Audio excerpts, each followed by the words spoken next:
this healing day. Well, good morning, Unity of Charlotte. Good morning. Oh, let's do that one again. Good morning, Unity of Charlotte. Good morning. Yes. All right. Are you alive, awake, alert, and ready to just be inspired this morning? Yes. All right. Well, you're in the right spot.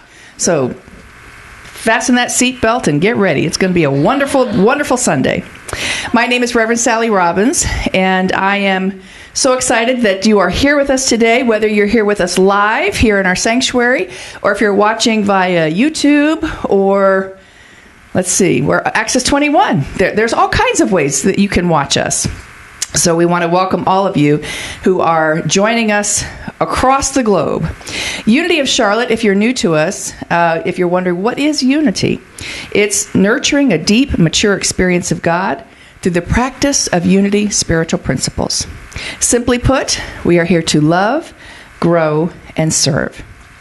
And we believe that spiritual community enhances our experience of life, making it richer, deeper, and more expanded.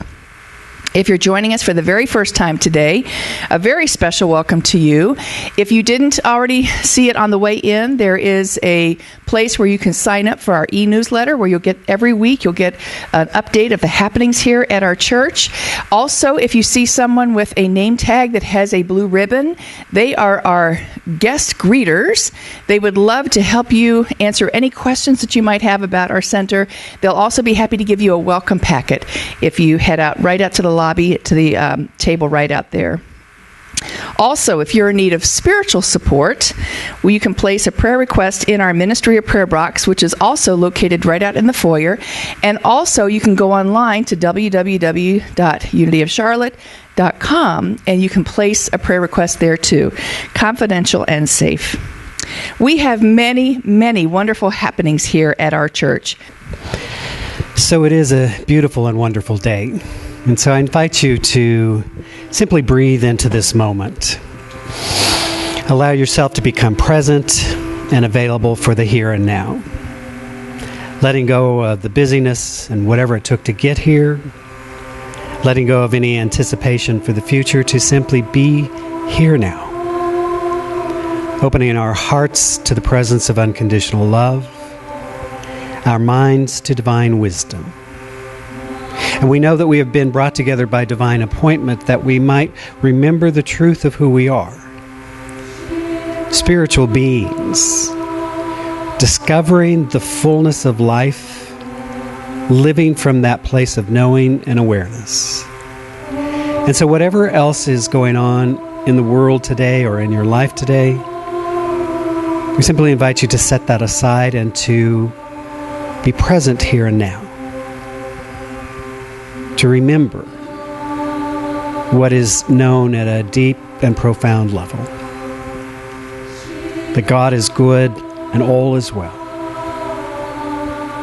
How grateful I am for this opportunity to be together, and for the many hands and hearts that come together every Sunday to provide this service and indeed to provide this spiritual community. So I know that this day unfolds in ways of joy and peace and clarity and wisdom, and that it is good and very good. And so through the power of the living Christ, I simply release this word knowing that it is so, as together we say, and so it is. Amen.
Wonderful.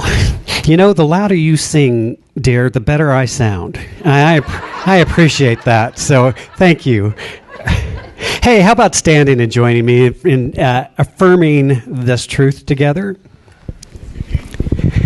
Today, I appreciate all the blessings in my life. I focus my attention on what I want to experience. I release anything which no longer serves my highest good. I appreciate who I am and the life I am creating. Today, I appreciate all the blessings in my life. Thank you.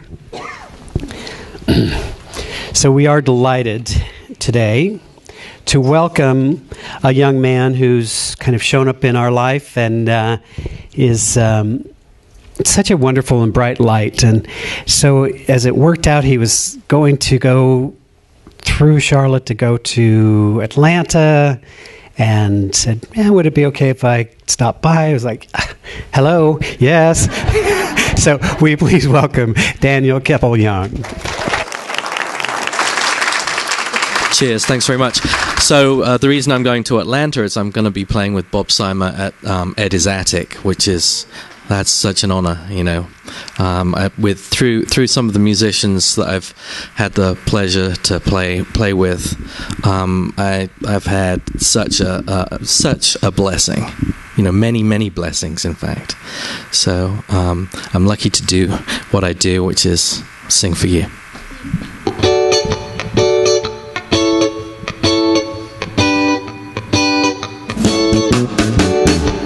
I think you'll catch on with the words as well. It's let go, let God, living in the freedom of an abundance of God. Let go, let God, living in the freedom and abundance of God. Let go, let God, living in the freedom and abundance of God. When you're feeling downhearted, you can't find the way, don't know where to turn. Just know your journey has started. Don't know what to say, but you know you're not done. Let go, let God, you can sing with me. Living in the freedom and abundance of God. Let go, let God, living in the freedom and abundance of God. I choose to live in the moment. Feel the joy down deep in your soul. When every word has been spoken, when the race has been run and your story has been told. Let go, let God, living in the freedom and abundance of God. Let go, let God, living in the freedom and abundance of God. Sometimes I play the saxophone too. This is me.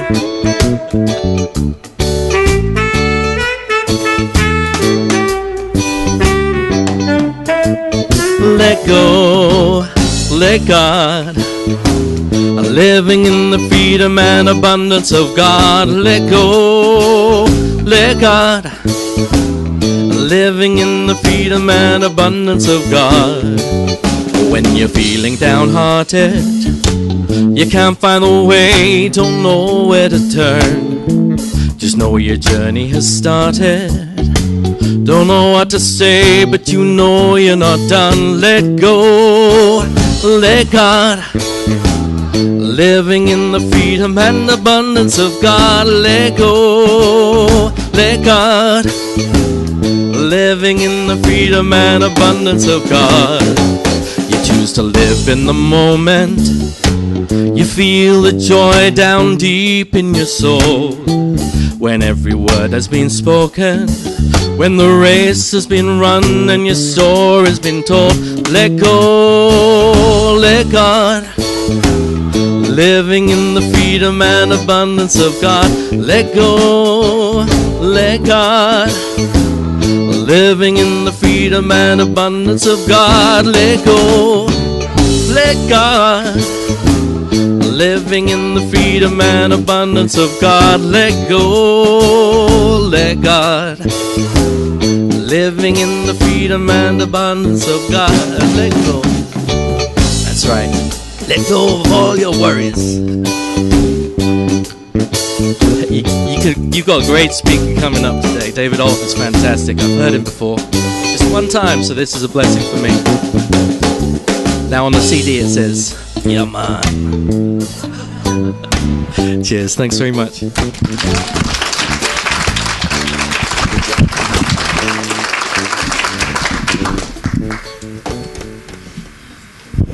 Wonderful. Thank you, Daniel. So, today's a special day for me personally. One of my favorite things in life is to get to introduce people that I love to other people that I love. And I'm blessed that I have a lot of people that I love. Our speaker today is probably the most remarkable man, one of the most remarkable men I know. I'm going to get emotional. I thought I could get through it, but one of the most remarkable men I know. He has been, we met a long time ago, but when we were both young and cute. Actually, he was young and cute. I was just young.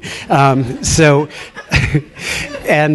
30 years later, we're still doing life and trying to figure it out and take the next step. And it's taken us on a remarkable journey. But he, not only being a musician and an actor and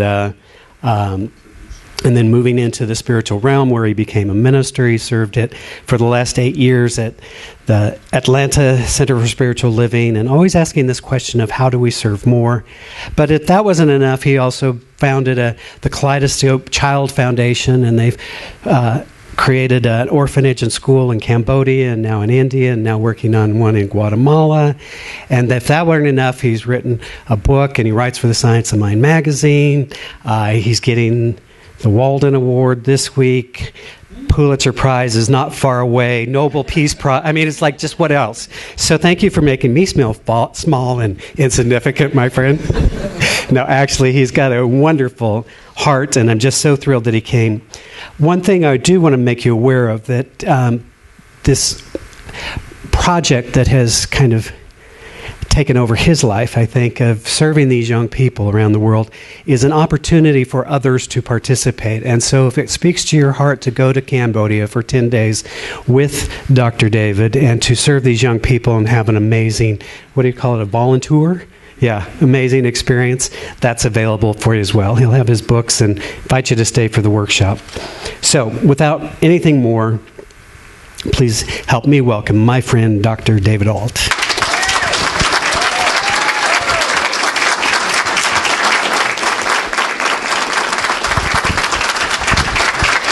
I noticed that he called Daniel young, and I noticed that he did not call me young, and so I've duly noted. Yes, duly noted. And you, I don't know if you might have to do a live version of that song, because the choir did call in response, and so they're going to need to be recorded on that. Welcome, everybody. Thank you so much. And it's what a wonderful opportunity to be before you. And I reflect back on the decades that Marty and I have known each other and been involved in ministry. And I can truly say that the intention and the aim is still the same as when it all began. In fact, my first teacher was Louise Hay. I don't know if any of you remember who Louise was, but through a set of circumstances, moving to Los Angeles and reconnecting with some people that I had gone to university with, we became a trio called Alliance, and we used to work with Louise, and then we traveled with her for about 3 years. So you can imagine what it was like being on the road with Louise Hay in the early days, and what a crash course in observation and empathy and high volume listening and all of the skills that are required in order to be with people who are hurting, in order to be with people who are searching.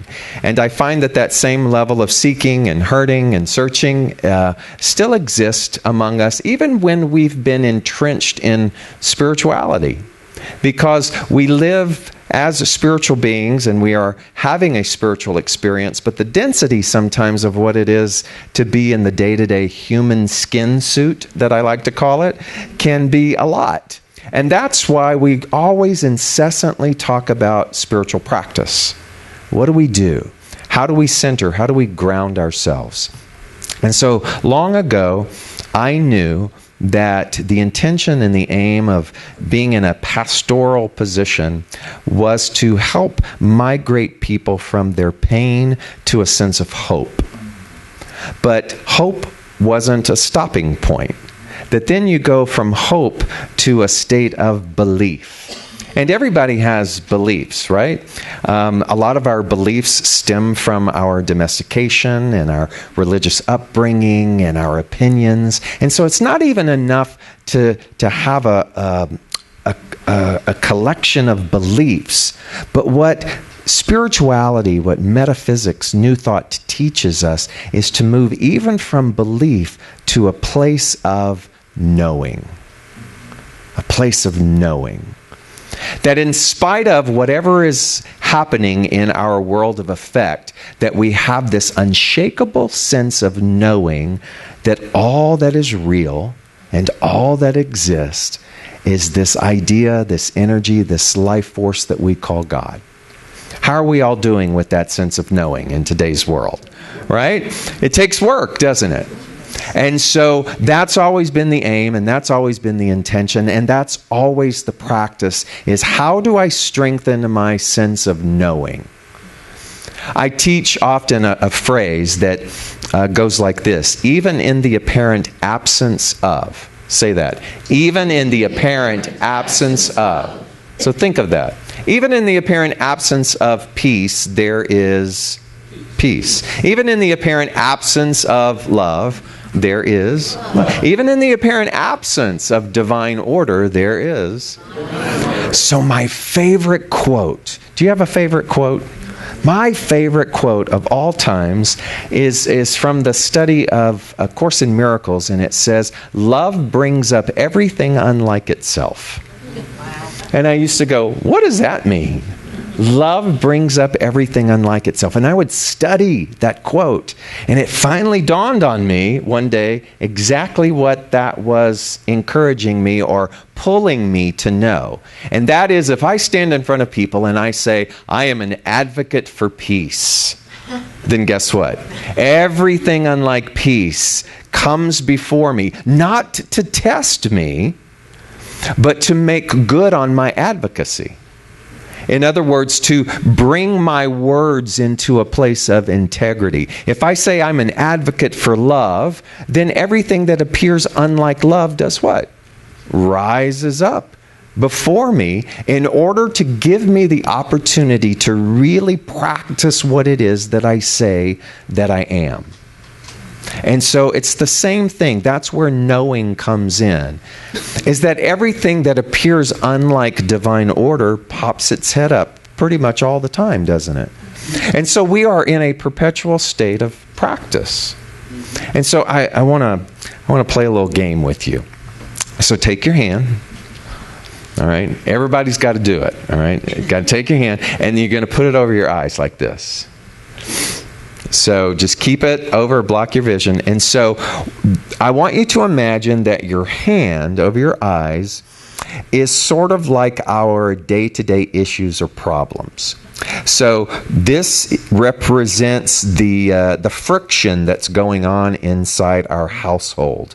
This represents some debt that we are challenged. This represents a diagnosis that we are scared about. This represents a grievance or a hurt or a sense of abandonment. This represents a fear of what's going to happen to me when this particular thing ends. This represents all kinds of ambiguity and uncertainty. This represents someone cutting me off in traffic. This represents all kinds of things that are agitating. So keep your hand up over your eyes. What do you know, though, that is beyond the hand? Do you know that there is something beyond the hand? Do you know that there is a wide spectrum, a landscape that holds all kinds of solution, right? So even with this over our eyes, there is a knowing that there is a solution that is there. Even with this hand over our eyes, we remember that there are options that we haven't even yet explored, correct? And so this hand then over our eyes represents what we like to call the tree. And you know that famous saying, I can't see the forest for the... Now take the tree down. Oh my God, look, there's a whole world, a whole forest out there that we forgot about, right? So how many of us then in our day-to-day existence are operating from this? Our language is about this. When we go to lunch with our friends, this is what we talk about, right? And one of the things that I often encourage is that we have to become aware of our tree nature. And by tree nature, I'm talking about the way in which we converse, obsess, think about, stay awake at night, think incessantly over and over and over again about the tree, about the issue, about the thing that becomes that volume and that wave and that perpetual experience of worry. How do we then take that down and cultivate a practice of remembering that there is a forest? And what does the forest represent?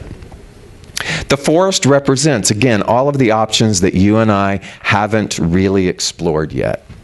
And what we know about spiritual law is that what we focus on, we get more of, correct? So if what I'm focusing on is the tree all the time, if what I'm talking about is the tree all the time, what's my relationship with the forest going to be?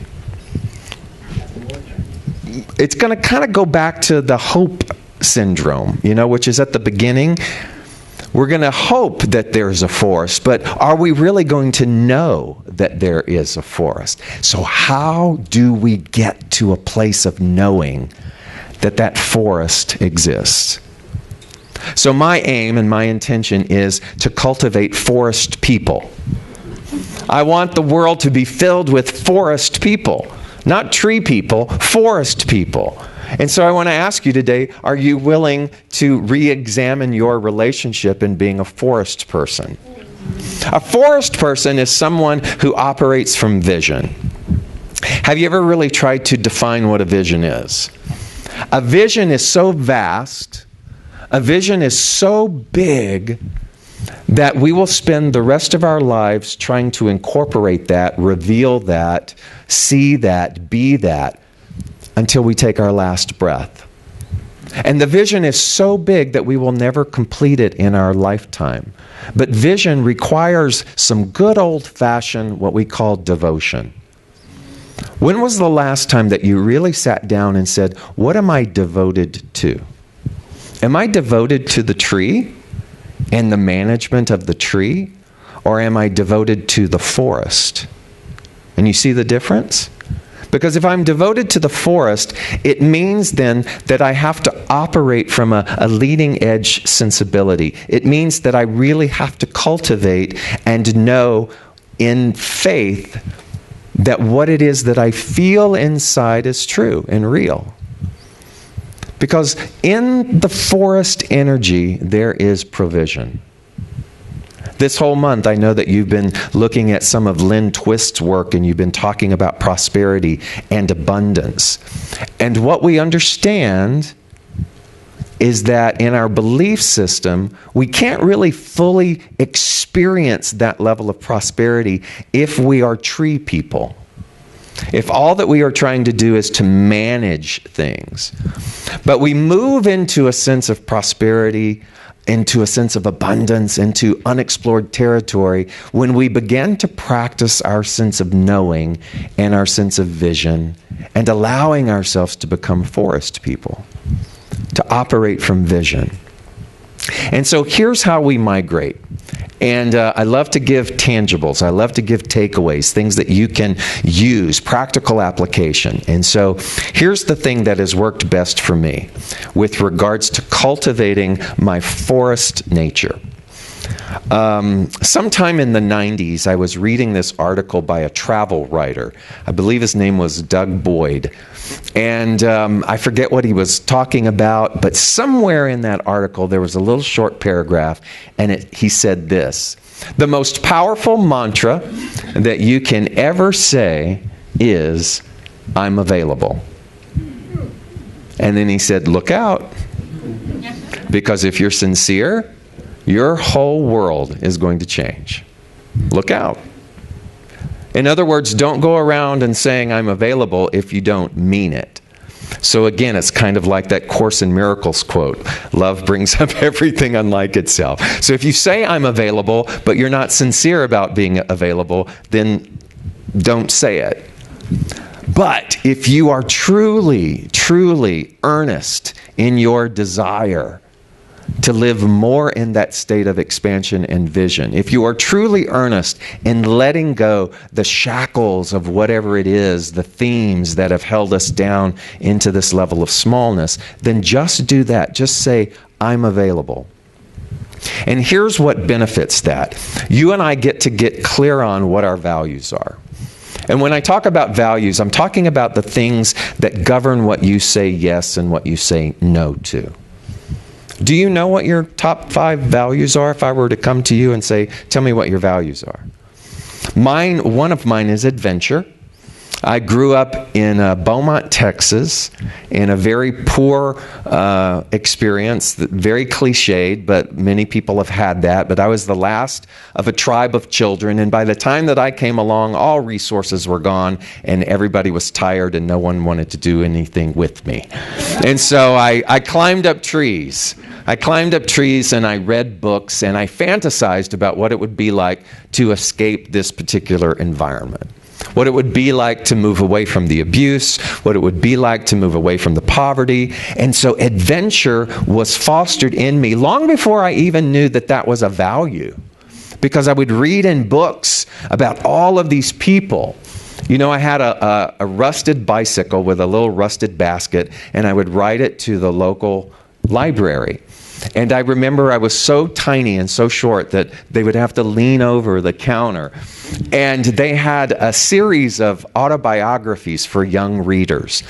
And you were only allowed to check out 3 books at a time. And I would grab 7 and I would plead, please let me have 7 at a time.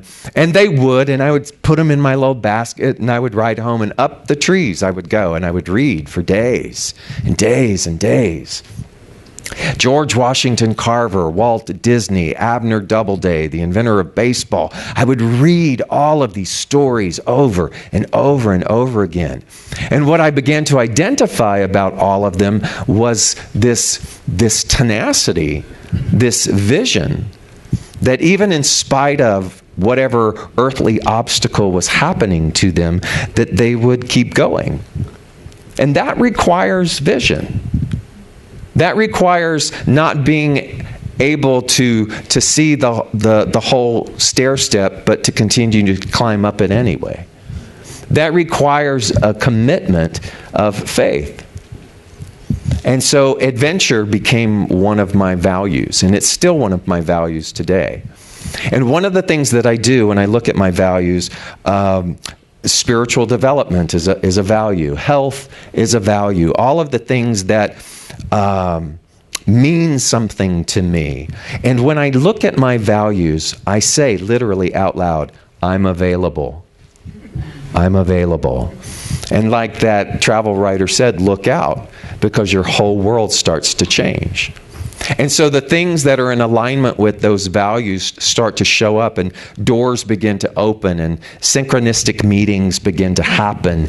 And you and I become hyper vigilant and aware of what we say yes and what we say no to. And so as we begin to cultivate being a forest person, it requires that day-to-day due diligence. And so with that sense of adventure, and having grown up in Beaumont, Texas, I wanted to see the world.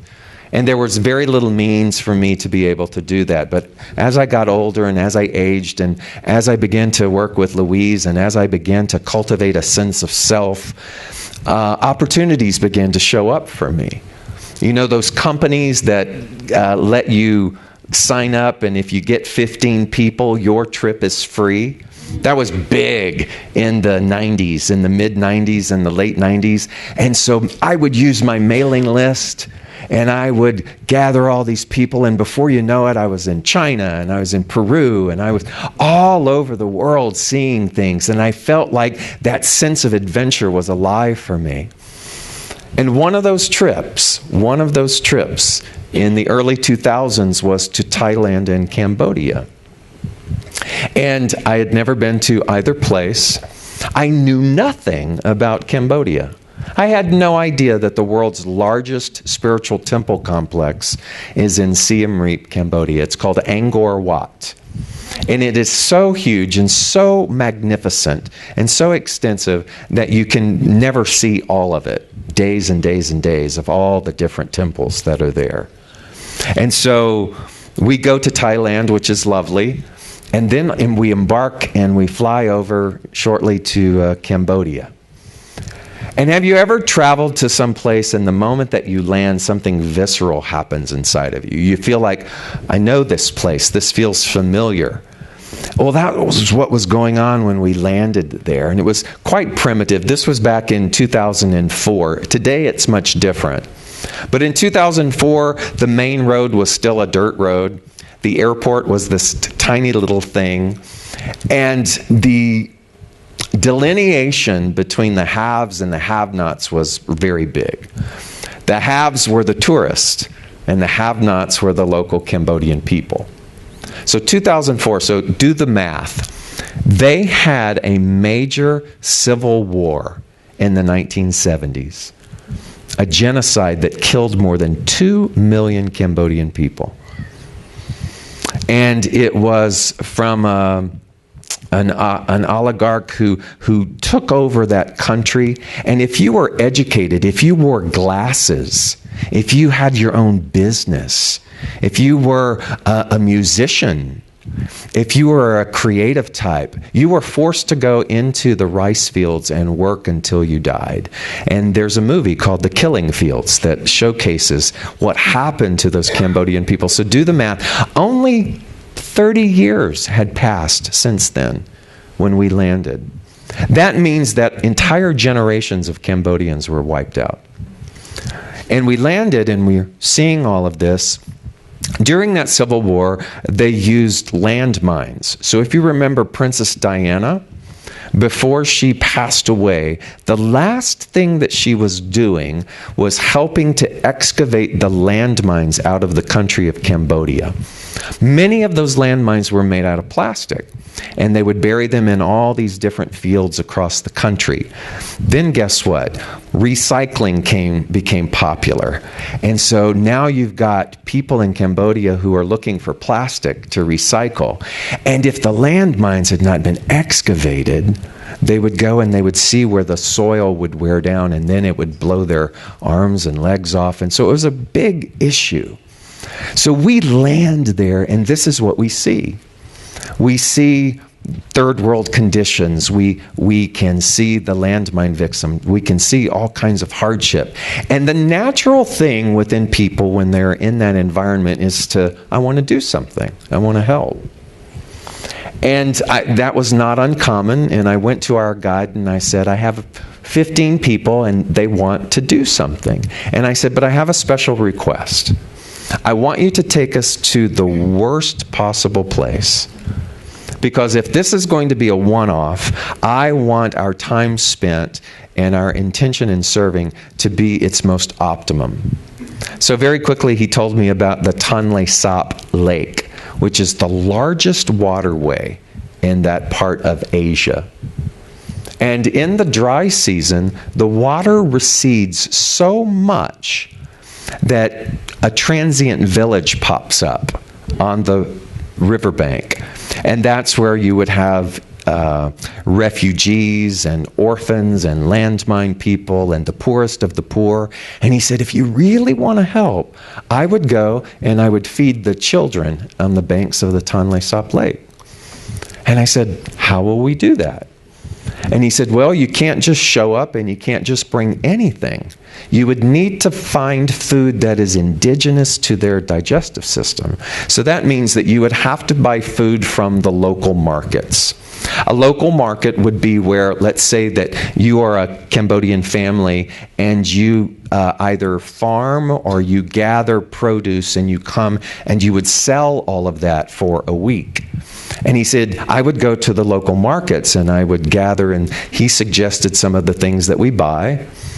And so we all agreed in the group that we would do this, and we went to where the local markets were, and we descended on these local markets. And we bought out 3 families worth of food. That means three markets. We took everything that they had. I can only imagine what those 3 families thought.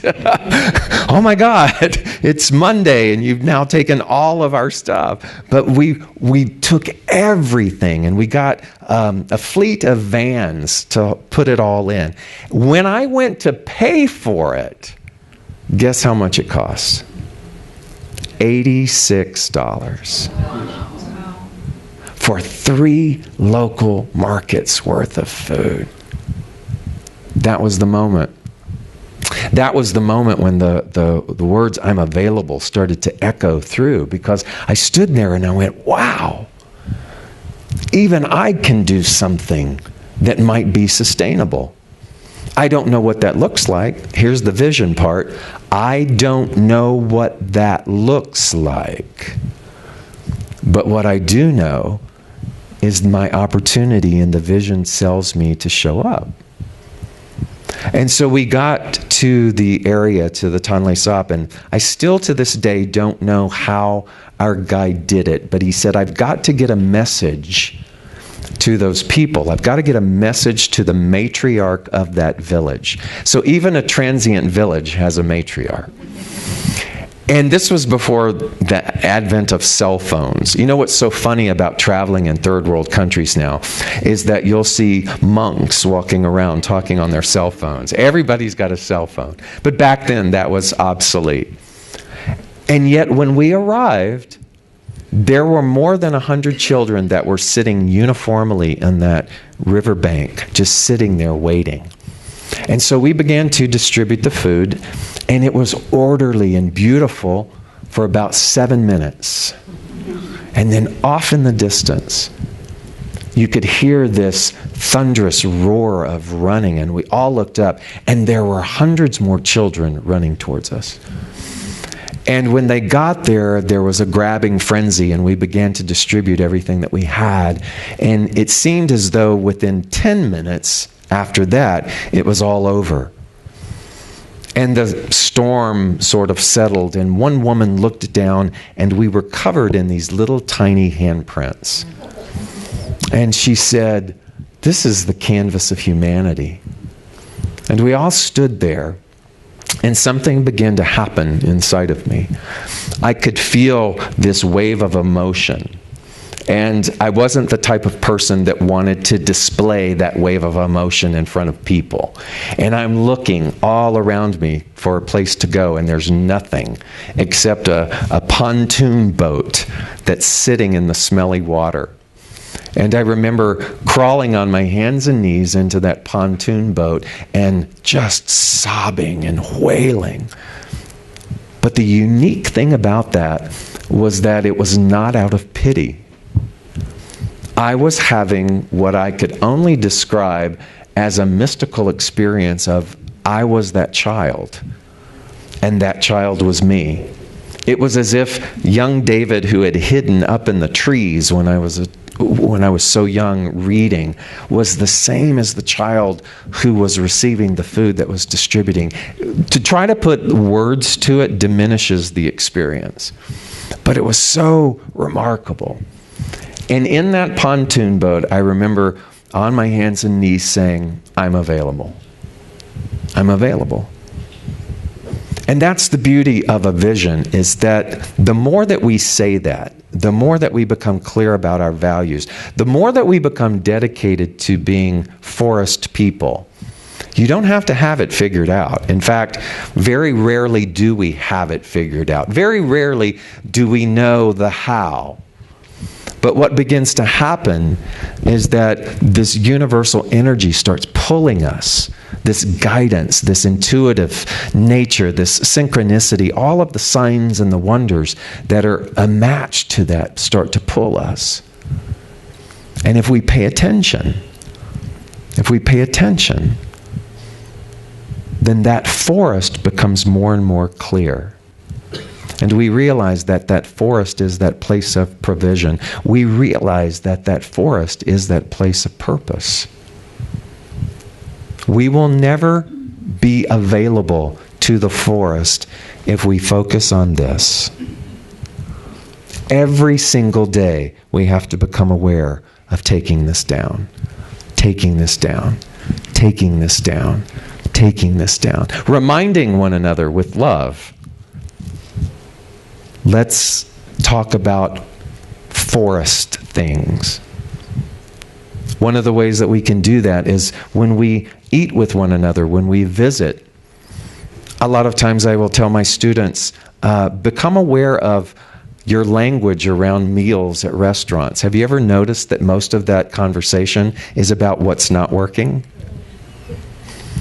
And so make a commitment that maybe once or twice a month, that when I do gather together, it's not going to be about that. It's going to be focused entirely on what is working. It's going to be focused entirely on what it is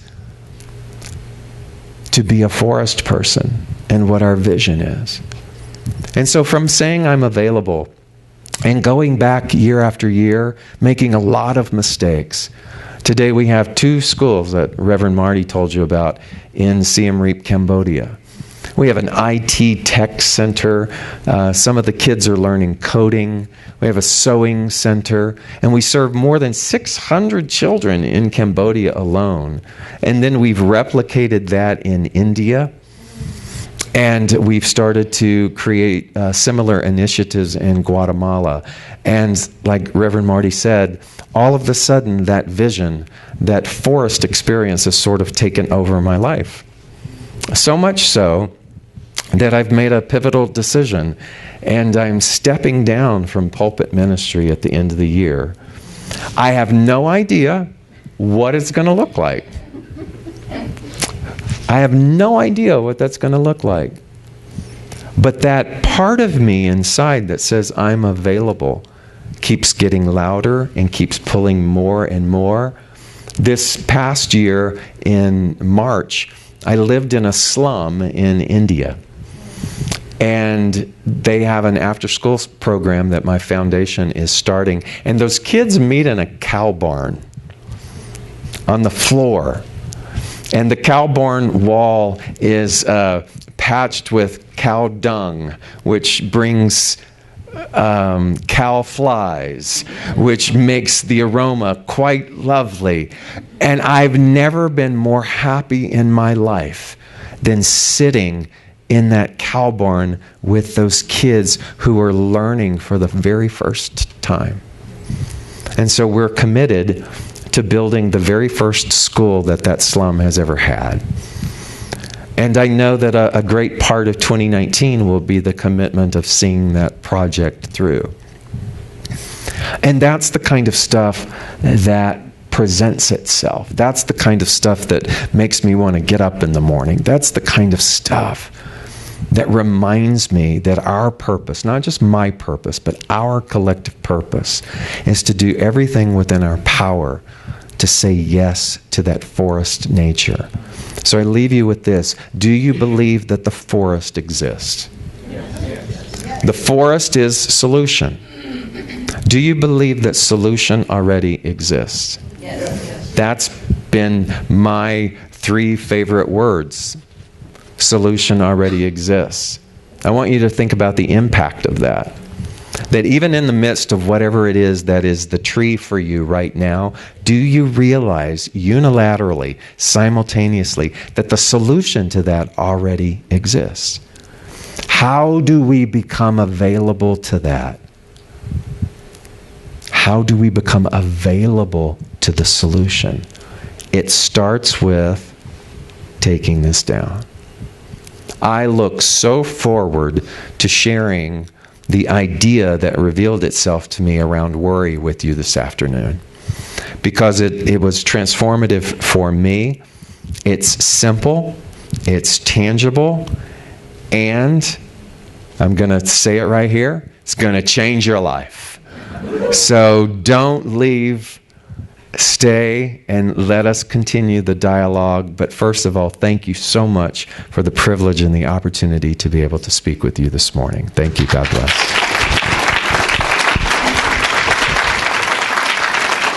Thank you.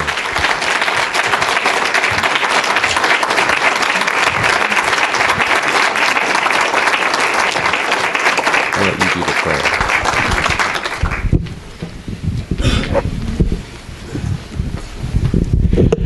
Give us a minute. We got a whole bunch of stuff that happens before, but I love that you're excited. So what do you think? Isn't he remarkable? So let's just take a moment to give thanks for this day and for the blessings. The inspirational message reminding us that indeed there is a forest, and that we must return to that awareness again and again when we return to the divine nature of who we are and the world in which we live.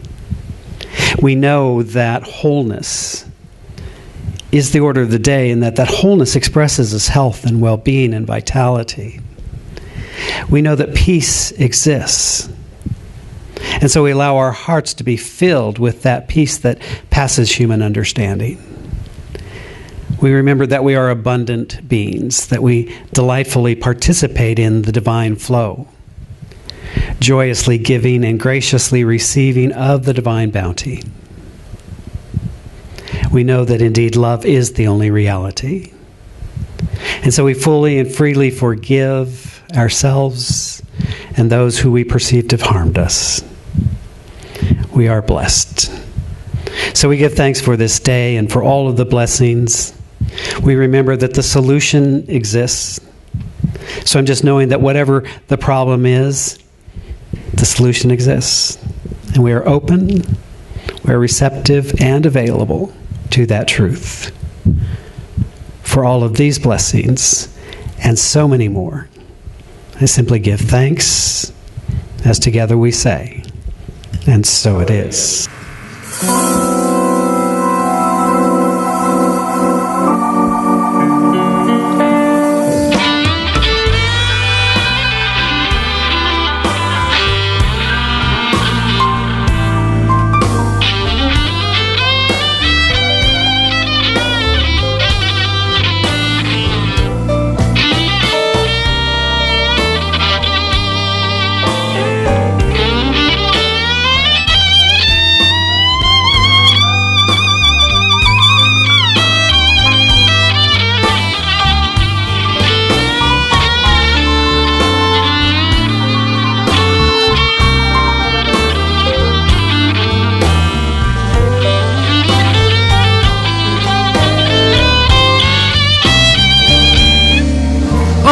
Lived a life of never known. I was always left to guess. Oh, I said I lived a life of never known. I was always left to guess.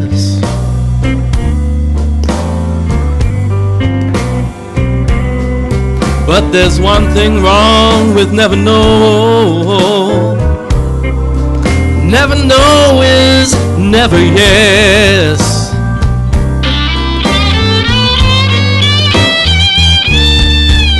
And I walked between the highs and lows of life, and I never took a chance.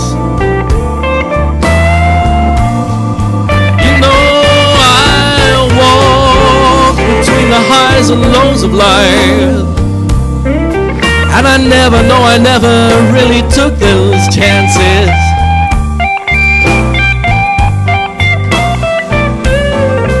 I always felt the music, but I never stopped to dance. If you look on YouTube, there's some crazy videos of me dancing.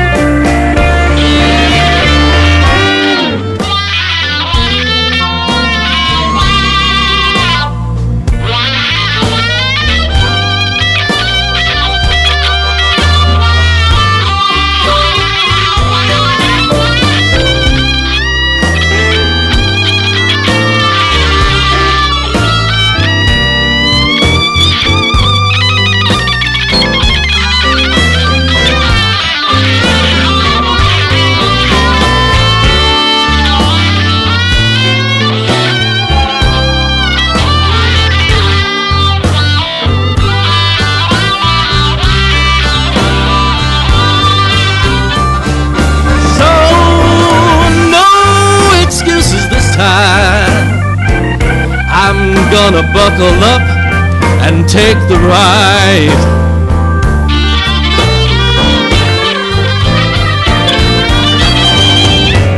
No excuses this time. I'm gonna buckle up and take the ride.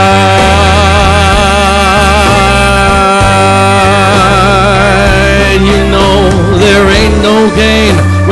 pain. Oh, I'm not gonna run away no more and hide.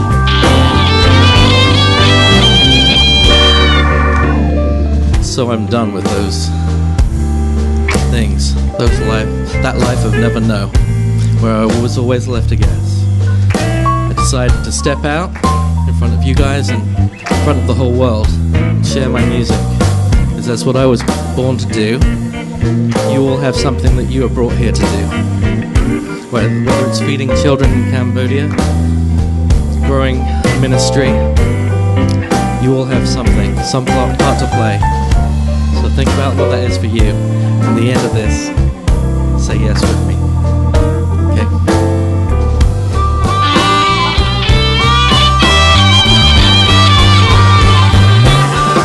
Oh, I'm done with that life I never know, where I was always left to guess. Oh, I said I'm done with that life I've never known, where I was always left to guess. I'm available. I'm not gonna live that life of never know. This time we're saying yes, we're saying yes, we're saying yes. Say yes with me one time. Yes! Thank you.